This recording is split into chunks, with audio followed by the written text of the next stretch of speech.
नमस्कार, आप सभी का रचनाशाला स्टूडियो में बहुत बहुत स्वागत है।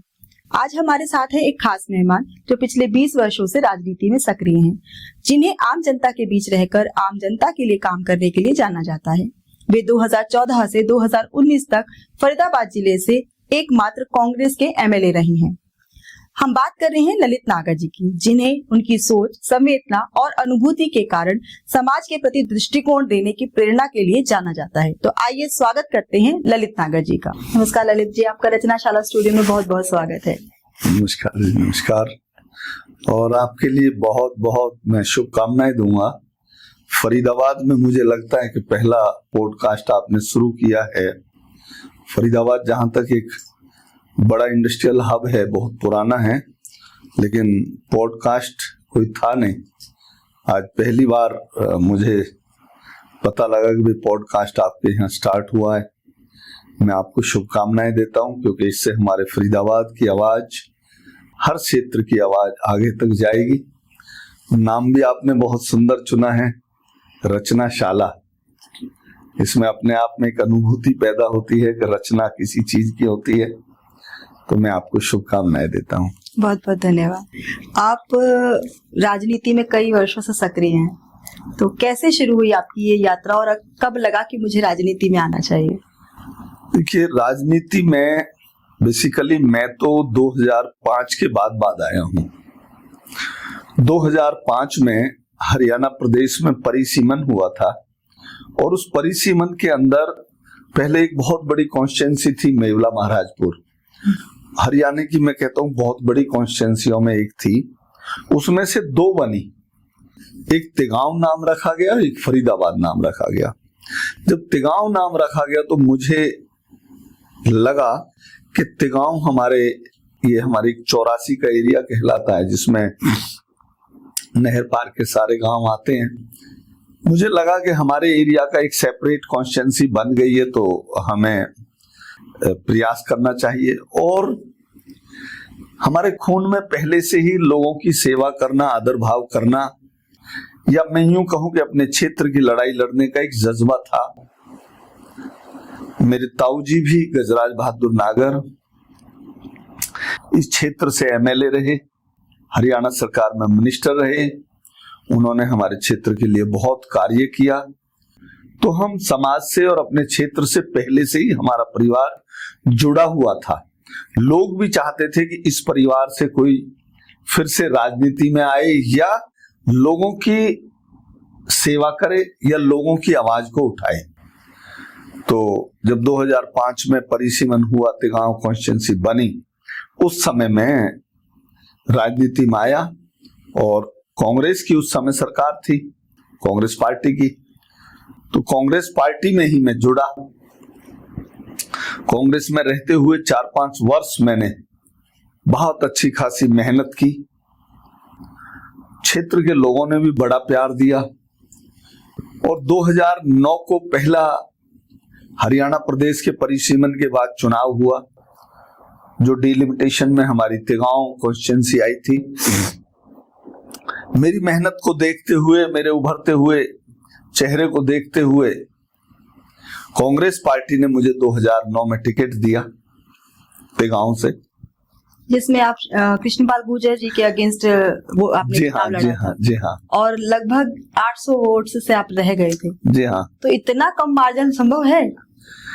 ये बड़ी आपने एक मेरे दिल की दुखती हुई बात छेड़ दी है। सच ये था कि 2009 में मेरे प्रति बहुत लोगों में प्यार था। मेरे सामने भारतीय जनता पार्टी से कृष्णपाल गुर्जर थे। उस समय वो प्रदेश के अध्यक्ष थे।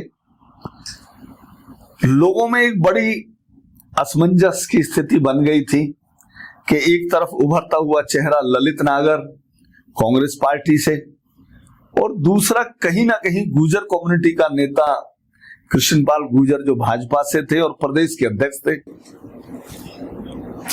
लोगों के लिए यह फैसला करना बड़ा मुश्किल हो रहा था कि हम उभरते हुए चेहरे को चुने, या एक स्टैब्लिश गुर्जर नेता कृष्णपाल को हराएं या उन्हें जिताएं।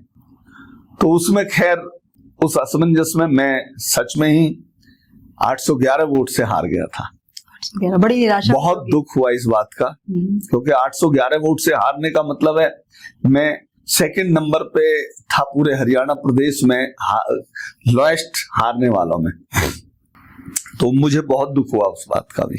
तो क्या लगा था कि क्या कारण रहा होगा फिर उस समय हार जाने का? मैंने अभी कहा आपको कि जनता या क्षेत्र हम दोनों नेताओं को प्यार करती थी और विधानसभा में भेजना चाहते थे, लेकिन स्थिति ऐसी बन गई, कुछ लोग कहने लगे भाई कृष्ण पाल को हरा देंगे तो ये फिर राजनीति खत्म हो जाएगी, ललित नागर तो नया लड़का है, अगली बार फिर जीत जाएगा, फिर आ जाएगा।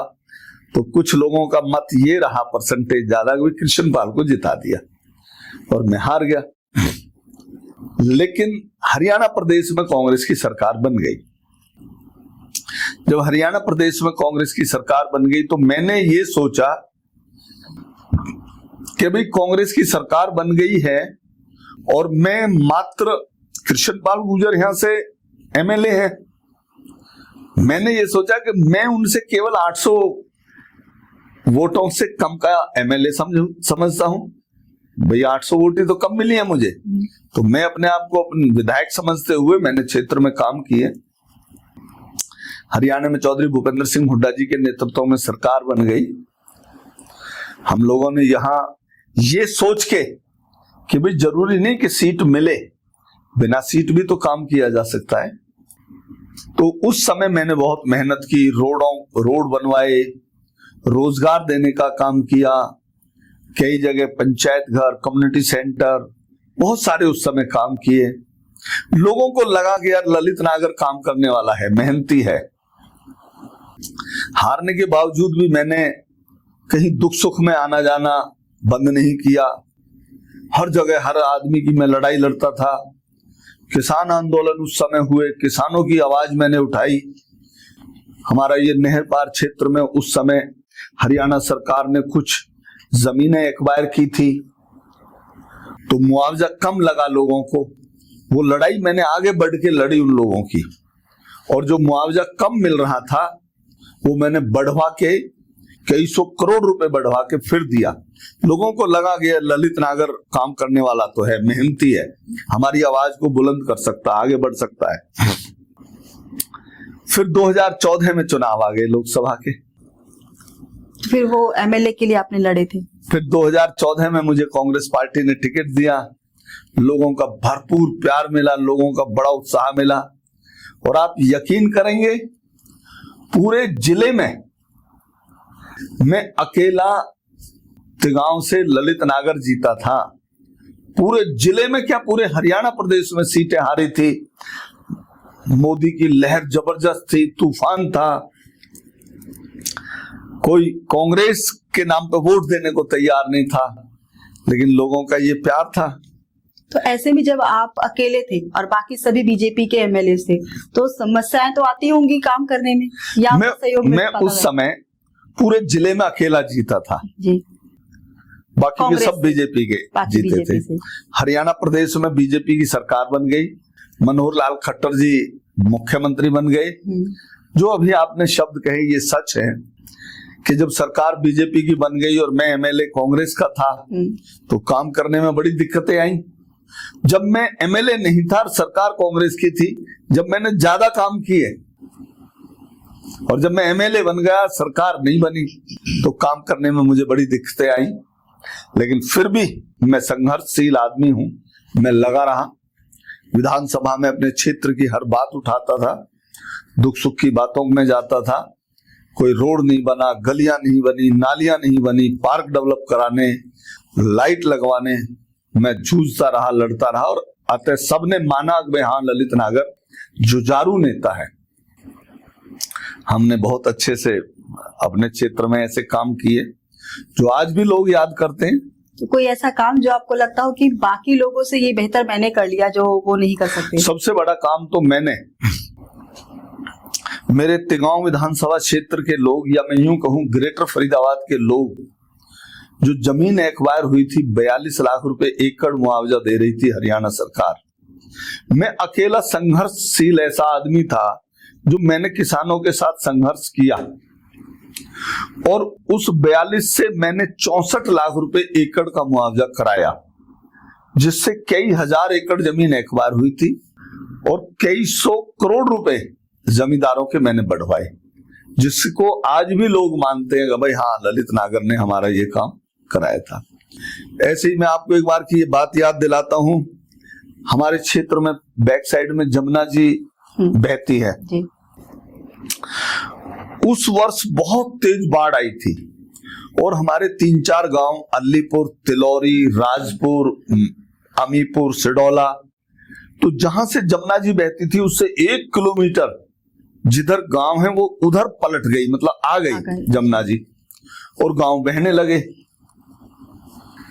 तो लोगों को बड़ी चिंता हुई। मैं बारिश के दिनों में ही, जब बाढ़ आ रही थी, मैं उन दिनों में ही उन गांवों में पहुंचा। मैंने देखा बहुत भयानक रूप था। शुक्र है कोई गांव नहीं बहा, गांव बच गए, लेकिन उनकी जड़ तक जमुना जी आ गई। मैंने सोचा इसके लिए कुछ करना चाहिए। उस समय यहाँ डीसी प्रवीण कुमार होते थे। मैं डीसी प्रवीण कुमार को अपने साथ रिक्वेस्ट करके उस गांव तक लेके गया। तो गांव में जाने के बाद उन्होंने कहा कि ये तो रियली में भयानक स्थिति है। फिर उसके बाद क्या हुआ, सुनने वाली बात यह है कि डीसी कभी अपनी सीटों से उठ के नहीं जाते, सुनते भी नहीं है लोगों की बात, लेकिन मैं उन्हें सीट से उस गांव तक ले गया, अलीपुर, तिलौरी तक, अमीपुर तक। फिर वहां उन्होंने देखा कि ये जमुना जी कहां से कटी, जो यहां तक आई 1 किलोमीटर दूर। फिर उस पॉइंट पर पहुंचने के लिए रास्ते नहीं, कीच गारा हुआ पड़ा था। फिर हमने 2 ट्रैक्टर 3 ट्रैक्टर मंगाए, उन ट्रैक्टरों में बैठे 2 किलोमीटर अंदर तक गए। आप यकीन करेंगे 2-2, 3-3 फुट वहां पे गारा था, उसमें ट्रैक्टर ले गए। हमने वहां प्रवीण जी को दिखाया, हमने डीसी साहब को, कि यहां से जमुना जी टूट के इधर आ गई। तो यहाँ पुस्ता बनना जरूरी है, ठोकर लगनी जरूरी है। ठोकर मीन्स पत्थरों की रोकने की दीवार। उन्होंने माना कि अगर यहां दीवार नहीं लगी तो अगली साल गांव बह जाएंगे। जब हम वापस आ रहे थे तो वो ट्रैक्टर भी फंस गए वहां। फिर बड़ा ट्रैक्टर मंगाया, फिर दोनों तीनों ट्रैक्टरों को खींचा और तब हम निकल के आए। परमात्मा की कृपा से, मेरे प्रयास से 22 करोड़ रुपए पास हुए और वो 4-5 गांव, उनके साथ साथ 10-12 गांवों के लिए एक बांध लगाया, ठोकर लगाई, पत्थरों की बहुत बड़ी दीवार लगाई, बांध लगाया, तब वो गांव बचे। वो आज भी गांव कहते हैं कि यार हम ललित नागर ने बचाए, नहीं तो हमारा गांव बह जाता। ऐसे ऐसे मैंने काम किया। तो ये तो पता चल रहा है कि आपने बहुत रूट लेवल पर जाकर काम किया, बिल्कुल लोगों के बीच में बैठकर घुसकर काम किया है। ये सच है। फरीदाबाद के नेता भी और हरियाणा के नेता भी और जनता भी ये मानती है कि रूट लेवल तक ललित नागर बढ़ा हुआ है। छोटे छोटे बच्चे, महिलाएं, बुजुर्ग एक एक ये बता देंगे कि ये ललित नागर है। नहीं तो लोग कहते हैं नेता चुनावों में आते हैं, चुनाव जीत के चले जाते हैं, हट के नहीं आते, लेकिन मेरा हर घर से नाता है। मेरी घर घर में एंट्री है। जब आप एमएलए रहे तब आपने कई परियोजनाओं पर भी काम किया होगा, कुछ सफल हो पाई होंगी, कुछ नहीं हो पाई होंगी। तो कोई ऐसी परियोजना है जिसको लगता है कि अगर मैं काश पूरी कर पाता? बहुत सारी हैं ऐसी। उस समय हमने हमारे क्षेत्र में रोडों की चली, रोड बनवाए, ग्रेटर फरीदाबाद में रोड बनवाए। इस तरह से बहुत सारे ऐसे काम थे उस समय जो हम लोगों ने करे। फिर उसके बाद में सरकार चेंज हो गई, फिर दूसरी सरकार के हाथ में बागडोर चली गई, तो उस समय फिर नहीं हो पाए।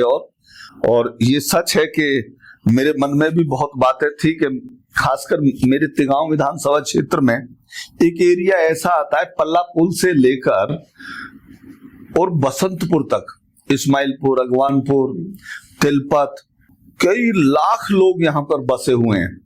और आप यकीन करेंगे उन लोगों के घरों के आगे रोड नहीं है, गलियां नहीं है, नालियां नहीं है, पानी की निकासी नहीं है, पीने का पानी नहीं है। कहने को तो वो दिल्ली के एडजॉइनिंग है, लेकिन जन सुविधाओं के नाम पे वहां कुछ नहीं है।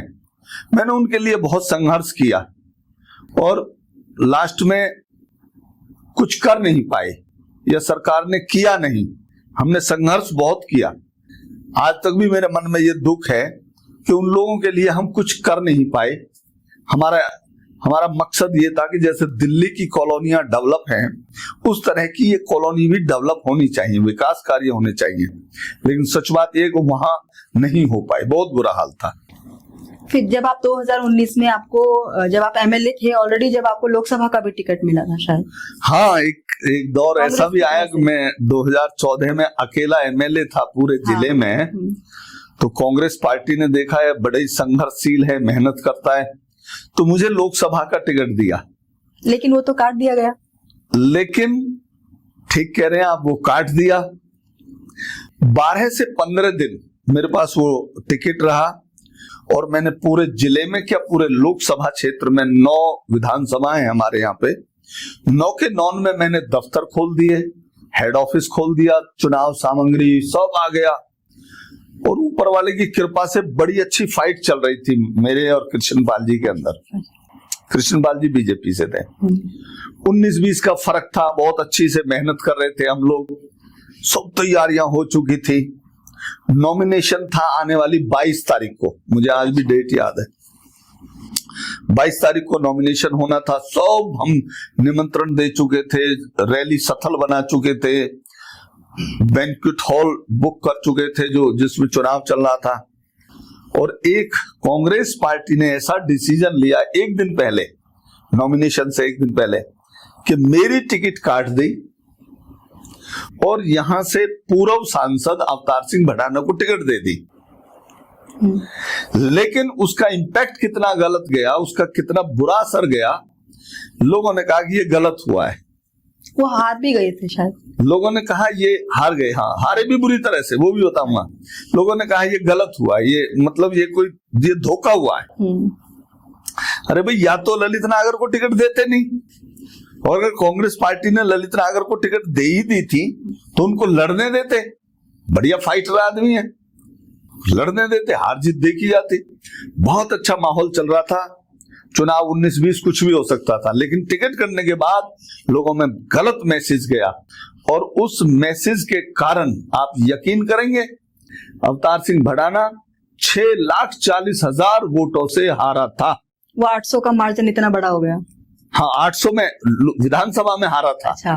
और वो एमएलए एमपी के में, अच्छा, 6,40,000 वोटों से हारा था। फिर लोगों ने कहा कि नहीं, गलत किया कांग्रेस पार्टी ने, हम अब कांग्रेस पार्टी को वोट नहीं करेंगे। इन्होंने तो टिकट दे के मेहनत करा के उस आदमी से फिर टिकट काट दी, तो उसका गलत मैसेज गया और वो 6,40,000 से अवतार सिंह भडाना हारे। फिर दोबारा से भी जब 2024 के चुनाव हुए, फिर आप कांग्रेस के पास। हाँ, फिर आपके मतलब आप तो ईमानदार थे पूरे कांग्रेस के साथ। देखिए, अभी का जो आप ये जिक्र कर रही हैं 2024 में सॉरी, सितंबर अक्टूबर में चुनाव होना था। मैं ये पिछले 5 वर्ष क्या कहूं, मैं तो कहूंगा पिछले 20 वर्ष से मैं अकेला ललित नागर जिला फरीदाबाद में कांग्रेस पार्टी का झंडा बुलंद करने वाला नेता था। चाहे रैलियां हो, धरना प्रदर्शन हो, कहीं कोई ज्ञापन देना हो, कोई आवाज उठानी हो, या कोई नेताओं के लिए यहां से लोगों को भर के दिल्ली लेके जाना हो, या राहुल गांधी की यात्रा केरल से कन्याकुमारी तक जारी थी, उसमें भीड़ जुटाने की बात हो, हमारे यहीं से निकले, अकेले ललित नागर के कंधे पे सब कुछ वजन रहता था। और मैं यूं कहूं कि कांग्रेस पार्टी का मैं फरीदाबाद में एक पिलर था, स्तंभ था। कभी किसी ने दूर दूर तक भी नहीं सोचा था कि कांग्रेस पार्टी ललित नागर का टिकट काट देगी। लेकिन कहते हैं जब बुरे दिन आते हैं तो ऐसी तरह से आते हैं। कांग्रेस पार्टी ने 2024 में, हालांकि हरियाणा प्रदेश में शोर था कि कांग्रेस पार्टी की सरकार बनने जा रही है, कांग्रेस पार्टी आ रही है। इवन फरीदाबाद में भी 6 सीटें हैं, उनमें से कहते थे 4 या 5 पे कांग्रेस जीत रही है चुनावों से पहले जी। और जैसे ही टिकट डिक्लेयर हुई और एक मेरी तिगांव से टिकट काटी गई और एक बल्लभगढ़ से शारदा राठौर की टिकट काटी गई, वो भी बहुत मजबूत महिला, बहुत फाइटर, उनकी टिकट काट दी। आप यकीन करेंगे, जहां फरीदाबाद में लोग कह रहे थे 4 से 5 सीटें या सारी की सारी सीटें कांग्रेस जीतेगी, ऐसा गलत मैसेज गया पूरे जिले फरीदाबाद में। मैं तो कहता हूं पूरी लोकसभा में, होडल तक, पलवल तक ऐसा गंदा मैसेज गया। मुझे लोगों ने कहा कि यार जो और सीटों को भी जिताने वाले थे, मतलब ललित नागरहर का असर और सीटों पे भी था, शारदा राठौर का और सीटों पे भी असर था, अपनी पे ही नहीं बराबर वाली पे भी। ऐसे आदमियों की टिकट काट दी कांग्रेस पार्टी ने, तो कांग्रेस कहां आएगी? तो कांग्रेस तो दगा देती चली गई अपने साथ। कांग्रेस ने दगा दिया। कांग्रेस ने ये समझा ही नहीं कि कौन तुम्हारे अच्छे नेता हैं, कौन लड़ाकू नेता हैं। कांग्रेस पार्टी में आज पैसे से टिकटें बिकती हैं, कांग्रेस पार्टी में आज पैसे से पद लिए दिए जाते हैं। आप इतने पुराने साथी होकर ये बात कह रहे हैं? मैं कह रहा हूं, मैं दावे के साथ कह रहा हूं। आपका वक्तव्य बहुत लोगों तक जाएगा। यस, मैं अपने बात पे स्टैंड करता हूं। कांग्रेस पार्टी क्यों नहीं आई हरियाणा प्रदेश में? बीजेपी जीतने से ज्यादा कांग्रेस का खुद के निर्णय है जो उसकी हार के कारण है। यस, कांग्रेस इतनी ओवर कॉन्फिडेंट थी, उन्हें लग रहा था 70 सीटें जीत रहे हैं। 2-4 के टिकट काट के उनके बदले में पैसे ले लो, या 2-4 की टिकट काट के दूसरे नेताओं ने अपने लोगों को ऑबलाइज कर दिया। बहुत ओवर कॉन्फिडेंट थे। आज उसका नतीजा क्या हुआ कि ललित नागर की और शारदा राठौर की टिकट कटने के कारण फरीदाबाद की सारी सीटें हारे, सारी सीटें हारे। यहीं तक नहीं, होडल तक हारे। ऐसा बुरा असर गया, ऐसा गलत इंपैक्ट पड़ा, लोगों के दिमाग हिल गया कि ये क्या हुआ, अरे कांग्रेस पार्टी ऐसे कैसे सत्ता में आ जाएगी। और आज कांग्रेस पार्टी सत्ता से बाहर बैठी है। इसीलिए कोई नहीं कहता था हरियाणा में बीजेपी आ जाएगी, लेकिन बीजेपी का मैनेजमेंट, बीजेपी का चुनाव लड़ने का तरीका, बीजेपी के कैंडिडेट का सिलेक्शन, एक एक चीज पे वो ध्यान देते हैं आज। इसलिए वो तीसरी बार सरकार सेंटर में भी बना गए और हरियाणा में भी बना गए। और आपके ये रचनाशाला पॉडकास्ट के माध्यम से कहना चाहता हूं, अगर कांग्रेस में यही हाल रहा, आने वाले 15-20 साल नहीं आने वाली कांग्रेस। लेकिन अभी तो कांग्रेस के नेता ज्यादातर ये दोष बीजेपी को देते नजर आते हैं कि वो लोगों को खरीद लेते हैं, जीते हुए कैंडिडेट्स को खरीद लेते हैं अपनी सरकार बनाने। देखिए, मैं यूं कह सकता हूं कि कांग्रेस अपने नेताओं को रख रखाव नहीं कर सकती, कंट्रोल नहीं कर सकती, तभी तो वो नेता जाते हैं। भाई आज एक माँ बाप अपने बच्चों का सबका ध्यान रखे, उन्हें क्या चाहिए, उनको कैसे उनका रख रखाव करना है, तो ये देखे। लेकिन कांग्रेस पार्टी के शीर्ष नेतृत्व जो नेता हैं वो इस बात पे ध्यान ही नहीं देते कि हमारे नीचे कौन कौन लड़ाकू लोग हैं, कौन कौन मेहनती लोग हैं। आज आप यकीन करेंगे कि उनके निर्णय के कारण हरियाणा प्रदेश में जहां सरकार नहीं बनी, फरीदाबाद में कोई सीटें नहीं आई। फरीदाबाद में अभी पिछले महीने नगर निगम के चुनाव हुए हैं, ना मेयर का कैंडिडेट मिला, ना 47 पार्षद चुनाव लड़ने थे, पार्षदों के टिकट लेने वाले नहीं मिले। आखिर क्यों? क्योंकि ललित नागर जैसे, शारदा राठौर जैसे जो मेहनती लोग थे, जिनसे लोग जुड़े हुए थे, जो दूसरी कॉन्स्टिट्यूंसी में भी जा जाके कांग्रेस को जिताते थे, उनको ही कांग्रेस ने खुड्डे लाइन लगा दिया, तो फिर लोग क्यों देने लगे वोट? खुद कांग्रेस ने अपने पैरों में खुद कुल्हाड़ी मारी। अब आगे की आप बात कर रही है, तो जो पीछे हुआ ये आप बता रहे हैं, लेकिन आगे अब दोबारा जब आपको मौका मिलेगा? देखिए, आगे को अभी तो जहां तक मेरी पर्सनल राजनीति की बात है, मैं किसी अभी दल में नहीं हूँ। अच्छा। लेकिन मैं लोगों से जुड़ा हुआ हूँ, मेहनत कर रहा हूँ। तो क्या किसी पार्टी से जुड़ा होना जीतने के लिए जरूरी लगता है आपको? कभी कभी पार्टी का महत्व होता है। जैसे अब पिछले 10-15 साल से लोग केवल भारतीय जनता पार्टी कमल के फूल के निशान पे जीत रहे हैं, या मैं यूं कहूं कि मोदी जी के नाम पे जीत रहे हैं। कैंडिडेटों की कोई वैल्यू नहीं है। कैंडिडेट कोई हो जिसके पास बीजेपी का सिंबल मोदी जी का नाम, आशीर्वाद वो जीतते चले आ रहे हैं। एक अकेला व्यक्ति पूरे देश को चलाने के लिए इतना कैसे हो सकता है महत्वपूर्ण? लोगों को विश्वास है उनकी नीतियों पे, उनकी कार्यशैली पे विश्वास है कि वो अच्छा करेंगे, मेहनत कर रहे हैं, नो डाउट। और कभी कभी ऐसा होता है कि पार्टी से भी ऊपर उठकर आदमी के लिए वोट मिलती हैं। मेरे पास अभी कोई सी पार्टी का टिकट नहीं था 3 महीने 4 महीने पहले जो चुनाव हुए हैं, मैंने 57,000 वोट लिए हैं निर्दलीय। इंडिपेंडेंट ने भी इतने वोट 57,000 वोट लिए हैं। और 57,000 पूरे हरियाणा प्रदेश में जितने भी 90 सीट्स हैं, एक कैंडिडेट को छोड़ के निर्दलीय जो जीते हैं, हारने वालों में सबसे ज्यादा वोट इंडिपेंडेंट के रूप में मैंने पाई हैं।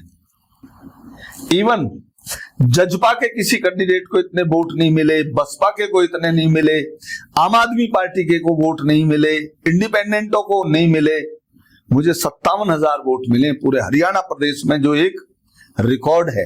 तो ये लोगों का प्यार है। लेकिन मेरे ऊपर भी यूं समझो कि मोदी जी और भाजपा हावी हो गई थी, नहीं तो लोग तो मुझे चाहते थे कि वे जिताए। तो आप ये मान रहे हैं कि इस वक्त ज्यादा प्रभाव है अभी प्रभाव बीजेपी का चल रहा है लोगों के मन में, आत्मा में, और बसी हुई है भाजपा। तो आप भी चाहेंगे जुड़ना कभी बीजेपी से? अभी तो समय बताएगा। देखिए, राजनीतिक आदमी के लिए कोई दोस्त नहीं होता, कोई दुश्मन नहीं होता, कोई पार्टी बुरी नहीं होती। बस ये कि उनकी नीतियां कैसी हैं, वो लोगों के बारे में क्या सोचते हैं। राजनीति के 2 पहलू हैं। कुछ लोग राजनीति में इसलिए आते हैं कि मेरा नाम बड़ा हो, मैं पैसा कमाऊं, मैं मिनिस्टर बनूं, मैं चीफ मिनिस्टर बनूं। कुछ का सोचना तो ये है, कुछ का सोचना दूसरे तरीका का है कि नहीं, मेरा नाम तो हो लेकिन पैसा कमाई हो ना हो, मंत्रालय मुझे मिले ना मिले, मुझे तो लोगों की सेवा करना है, मुझे लोगों की आवाज उठानी है, मुझे अपने क्षेत्र के लोगों की दुख दर्द को ऊपर तक लेके जाना है। तो ललित नागर तो उस तरह की राजनीति करता है कि चाहे कोई पद मिले या ना मिले, लोगों की आवाज उठानी है। आप इतने साल से राजनीति में जुड़े हैं, लेकिन अभी कुछ जो बेसिक नीड्स हैं उन्हीं पे फरीदाबाद संघर्ष अभी भी कर रहा है, चाहे वो बिजली है, पानी है, या एक टैगलाइन फरीदाबाद के लिए कही जाती है क्लीन एंड ग्रीन फरीदाबाद। लेकिन अगर जब आप फरीदाबाद में बॉर्डर से एंट्री करते हैं, दिल्ली बॉर्डर से, तो क्लीन भी और ग्रीन भी कहीं से नजर नहीं आता। तो आपको क्या लगता है कि फरीदाबाद अभी भी अपने लिए मतलब इतना बड़ा इंडस्ट्रियल एरिया होने के बाद भी उसको वो चीजें नहीं मिली जो मिलनी चाहिए थी? एक्चुअल क्या है, इसके पीछे हमें इसके कारण को ढूंढना होगा, तलाश करना होगा। वो कारण है ये है कि जो हमारा फरीदाबाद का जितना स्ट्रक्चर बना हुआ है उससे कहीं ज्यादा उसके ऊपर लोड है।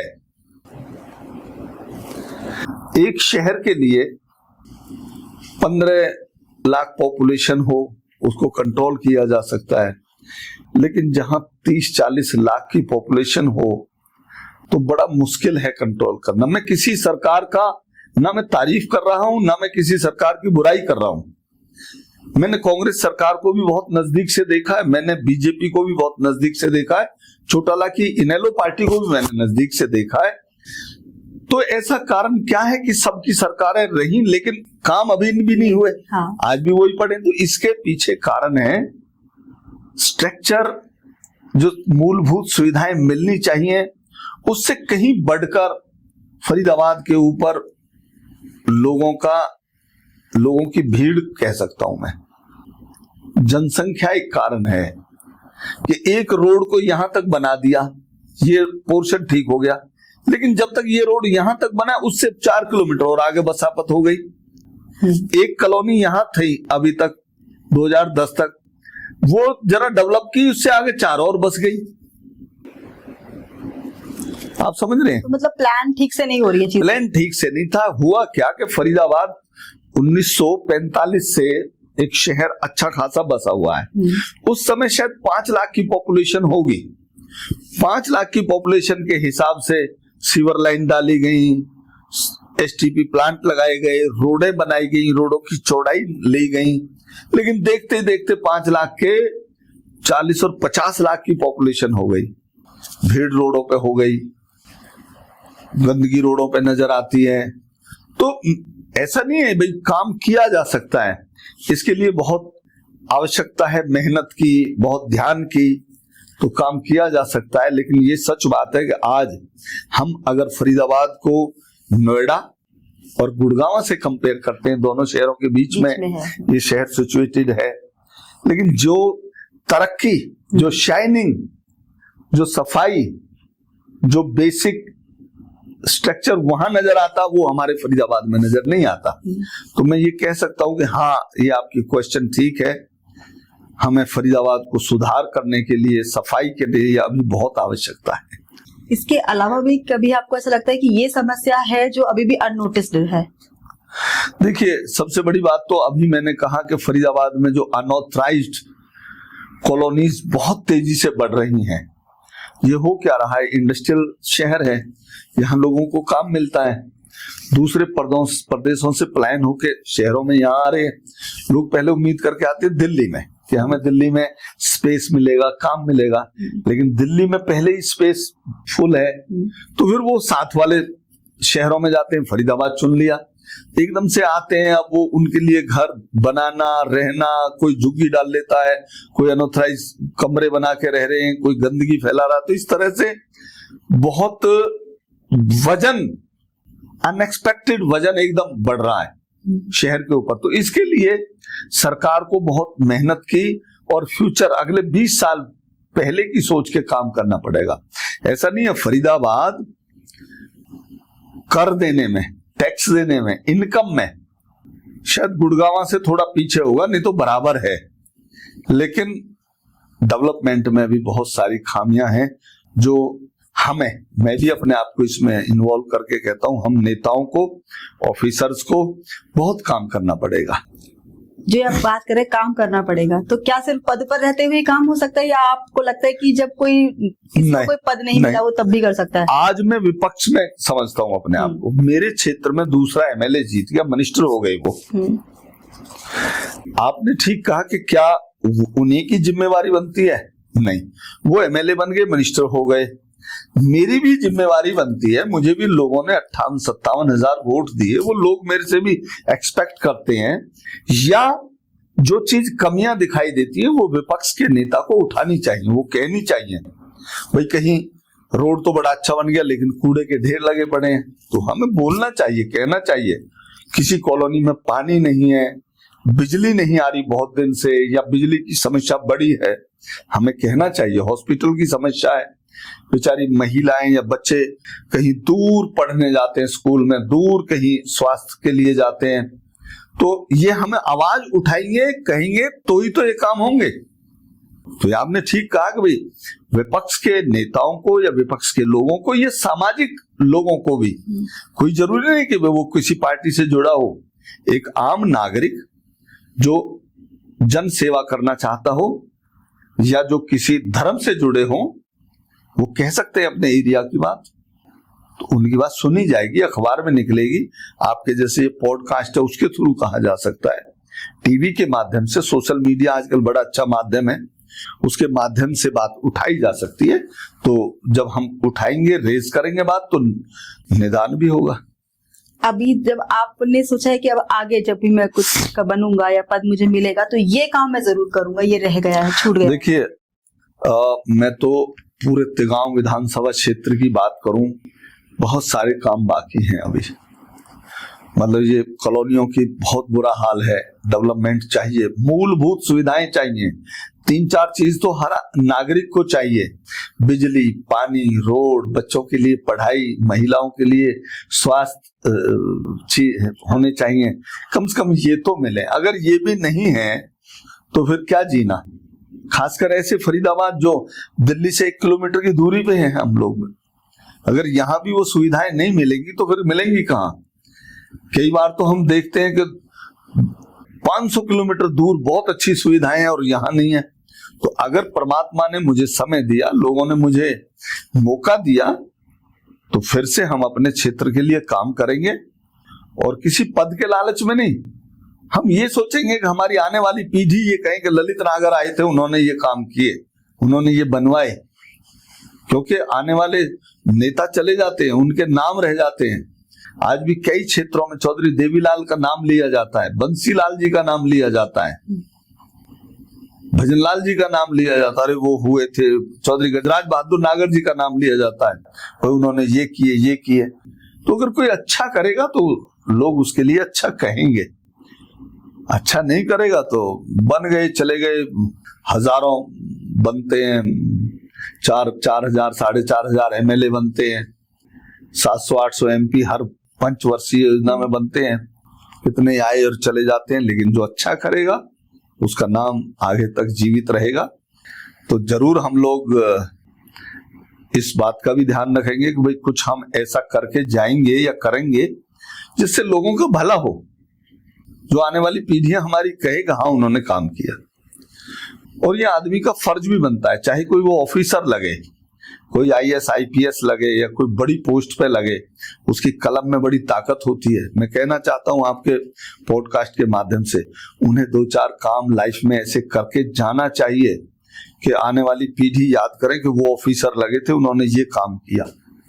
नेता अगर उसको ताकत मिलती है कलम में, कलम की ताकत है उनके पास और कुछ हो सकता है, तो ऐसे काम जरूर करें कि जो आने वाले समय में लोग याद करें या उस क्षेत्र को बहुत जबरदस्त उस चीज की डिमांड हो। आपको इतने वर्ष हुए राजनीति में, तो कोई आपका मार्गदर्शक या ऐसा कोई रहा व्यक्ति जिसने आपको बड़ा प्रभावित किया हो? मेरे ही परिवार के मेरे ताऊजी गजराज बहादुर नागर रहे। वो एक बहुत सीनियर एडवोकेट थे, बहुत ही अच्छे प्रशासक भी थे, बहुत सुंदर भी थे, बहुत अकलमंद थे। उनको मैंने ऑफिसर से बात करते हुए देखा कि उनकी कैसे पकड़ होती थी, किस तरह से वो बात करते थे। तो मैं तो ये कह सकता हूं कि मेरे मार्गदर्शक भी वही रहे। उनके साथ मैंने बहुत समय बिताया और उनके पद चिन्हों पे मैं चलकर लोगों की सेवा करने का काम कर रहा हूं। तो मेरे मार्गदर्शक भी वही हैं, उन्हीं से मुझे प्रेरणा मिली। तो परमात्मा ने साथ दिया, तो जैसे वो काम करके गए, हम लोग भी उसी तरह से आगे काम करेंगे। अभी आपने बताया कि जब आप एमएलए बने थे तब आप अकेले एमएलए कांग्रेस के थे, बाकी सारे बीजेपी के थे और आपको काम करने में समस्याएं आती थी। समस्याएं कैसी, अगर आम जनता की भाषा में पूछें तो क्या समस्याएं आती थी, कि क्या है वो? हरियाणा प्रदेश बहुत छोटा सा प्रदेश है, यहाँ 90 एमएलए हैं, एक उनके ऊपर चीफ मिनिस्टर है, एक एमएलए को वो जानते हैं पर्सनली। हरियाणा प्रदेश में कोई नीति या नियम ऐसा नहीं है कि 90 के 90 एमएलए को हर वर्ष या हर महीने इतनी ग्रांट दी जाए जिससे वो अपने क्षेत्र में काम करा सकें। हरियाणा प्रदेश में ये चलन रहा है कि जो उस समय की सत्ता का एमएलए है उसको तो वो लोग ग्रांट भी दे देंगे, उसके कहने पे उसके क्षेत्र में रोड भी बना देंगे, पंचायत घर बना देंगे, स्कूलों को अपग्रेड कर देंगे, नालियां बना देंगे, पंचायतों में काम करा देंगे। लेकिन जो विपक्ष के एमएलए होते हैं उनको कोई नियम ऐसा नहीं है कि उनको 2 करोड़ रुपए ग्रांट दी ही जाए या 5 दी जाए, नहीं, कोई नियम नहीं, कोई राशि निश्चित नहीं है, कोई राशि निश्चित नहीं है। मुख्यमंत्री के ऊपर निर्भर करता है वो दें या ना दें। और मैं ये दावे के साथ कह सकता हूं कि हरियाणा प्रदेश में विपक्ष के एमएलए को कोई ग्रांट नहीं दी जाती, 1 रुपया भी। ये समस्या मेरे सामने आई, 1 रुपए भी हमें ग्रांट नहीं मिलती थी।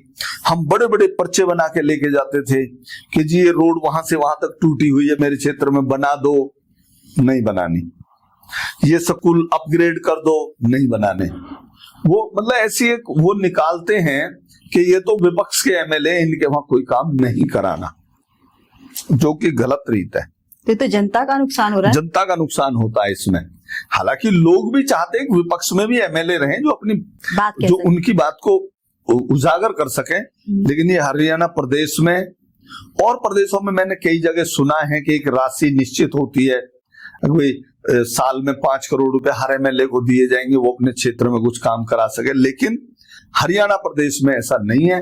जो मेरे सामने समस्याएं आई, मेरे से पहले भी समस्याएं आई, इसमें सभी पार्टियां दोषी हैं। आज तो बीजेपी की सरकार है, वो कांग्रेस या इनेलो के एमएलए को नहीं देती ग्रांट, नहीं करते उनके कहने से काम। पहले कांग्रेस की सरकार थी तो भाजपा वालों को नहीं देते थे, इनेलो वालों को नहीं देते थे। तो ये पहले से ही ऐसा चलन चला आ रहा है कि भाई ये विपक्ष का एमएलए इसके कहने से काम नहीं करते, ये विपक्ष का एमएलए इसको ग्रांट नहीं देते, और नो डाउट इससे फिर लोगों का नुकसान होता है, क्षेत्र का नुकसान होता है। राजनीति में भी राजनीति होती है, राजनीति में भी राजनीति नहीं होना चाहिए ऐसा। आप रचनाशाला स्टूडियो में आए, आपने अपने बारे में या राजनीति से जुड़ी हुई इतनी सारी बातें हमसे की, और ये भी बताया कि किस प्रकार फरीदाबाद के विकास में जो बाधाएं हैं और जो समस्याएं हैं उनके बारे में आपने इतनी खुलकर हमसे बातचीत की, उसके लिए बहुत बहुत धन्यवाद। और आशा है कि भविष्य में हमें एक अच्छा एमएलए ऐसा मिलेगा जो हमारे फरीदाबाद की जो समस्याएं हैं उनका समाधान करके देगा। तो जरूर जरूर, बहुत बहुत धन्यवाद आपका भी, मैं धन्यवाद करता हूँ। शुभकामनाएं आपकी। आपने फरीदाबाद में पॉडकास्ट स्टार्ट किया, मैं समझता हूँ कि आपके माध्यम से फरीदाबाद की जन समस्याओं को उठाने का ये अच्छा माध्यम है, और दूसरे क्षेत्रों में भी लोगों को सुनने का ये अच्छा माध्यम है। ये आपने अच्छा स्टार्ट किया है, मैं आपको बहुत बहुत शुभकामनाएं देता हूं। धन्यवाद।